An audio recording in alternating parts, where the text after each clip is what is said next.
Hello বন্ধুরা, তোমরা সবাই কেমন আছো? আশা করি খুব ভালো আছো। আর আমিও খুব ভালো নেই, কেননা আমার খুব ঠান্ডা লেগেছে, প্রচুর সর্দি হয়েছে। তো তার জন্যই দেখতেই পাচ্ছ কড়াইয়ে লাল লাল কষা মাংস হচ্ছে আমার জন্য, কেননা আমার সর্দি লাগলে খুবই মাংস খেতে ইচ্ছে করে।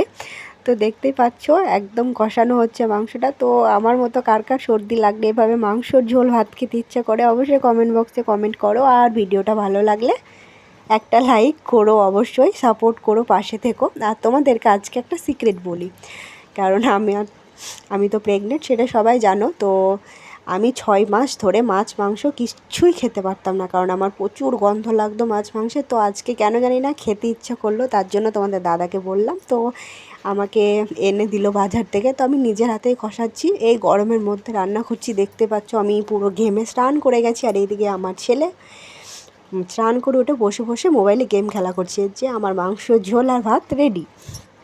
তো তোমরা কে কে খাবে চলে আসো আমাদের বাড়ি মাংস ঝোল ভাত খেতে। আর ভিডিওটা ভালো লাগলে অবশ্যই লাইক করো। তো আমার ছেলেকে এখন ভাত বেড়ে দিচ্ছি, ওকে এখন বেছে বেছে দিতে হবে মাংস পিসগুলো, কারণ ওর এখন লেগ পিস চাই, হাড়ের মাংস চাই, ও বুকের মাংস খেতে পারে না। ছোট বাচ্চা তো বুঝতেই পারছো, বায়না।